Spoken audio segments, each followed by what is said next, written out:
As we've learned over 36 years in my case, I've got team members here with 10 and 15 years. I had other team members that had 19 and a half years, two team members 19 and a half years, two other team members 9 and a half years.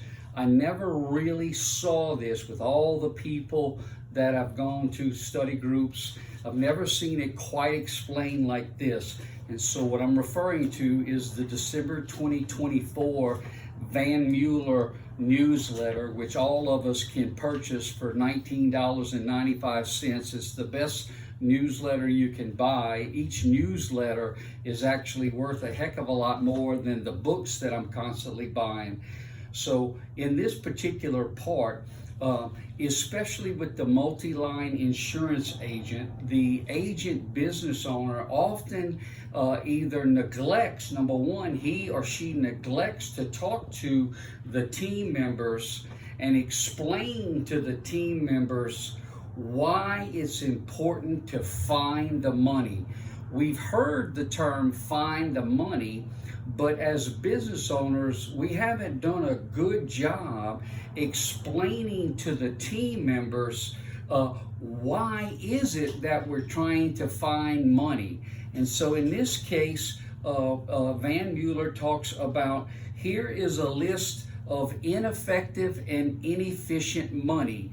And this might surprise you because I never quite heard it quite like this, and I'm going out on a limb, and those of you that are listening also haven't ever had it listed like this. Number one, inefficient place. Hang tight, because some of this you're mentally going to disagree with at first. Number one is IRAs, regular IRAs. Number two is regular 401ks. Number three is 403bs. Number four is 457 plans. Number five, a lot of you know, is non-qualified tax-deferred growth in annuities. Number six, many of you know, you've talked about this, that's savings accounts. Number seven is CDs, CD money. And then number eight is money markets. Money markets. So you say, well, Marvin, at least those are all investment vehicles. And they are. And are they better than nothing? They're absolutely better than nothing. But the concept inside of a multi-line insurance agency office, or if you're a life health only type agent, the key is to understand that those eight that I just listed are ineffective and inefficient. Why? Because all of those eight that I just mentioned come with a taxable event.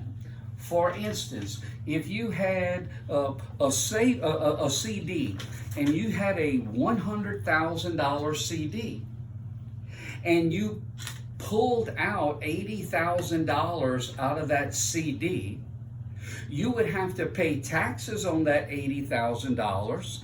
And then because of your knowledge, you now know that that CD only has a balance of $20,000. You're only going to be able to use that money one time. What Van was talking about is whether it's any one of those eight vehicles, that right there is the bag of money that's right here. And his concept is, wouldn't it be something you would like to know about if you could pay an average of 20% or less in taxes, and you move that money over here into some vehicle that all of you know the vehicle is cash value life insurance. You can use this money up here one time and you're going to have taxes. Over here, you move the money here, you're going to use the money two times, maybe even more, because you could use it for other strategies. My own personal case, I use several of my life insurance policies as a bank to support me through the first 5 years after Hurricane Katrina hit and took 68% of my business and my income. so you can use it as a bank. I used to call it my Cajun bank. And also, well, you have, let's just say, let's stick with the 100,000. You have a 100,000 death benefit, and let's say you used 80%, 80,000 of that money, okay? You still have an opportunity to put that money back, and there's still additional money coming to you. If you die, that beneficiary is still going to receive additional death benefits, and when he or she does, or a corporation does, receive that, that is a tax-free benefit, which is the key to this conversation. I'm Marvin LeBlanc. This is the Van Mueller concept on what to do with those 8 efficient things. But if you don't train your team to understand to look for IRAs, 401ks, 403b, 457 money, non-tax qualified tax deferred growth in annuities, savings accounts, CDs, and money markets, if all they were doing was looking for CDs, okay, then they were only looking in 1 out of 8 places that money is laying over on the sideline, usually playing dead, usually because they left that corporation and they haven't done anything with that money. Think about that as you go into your next 2025 planning conference. Thank you.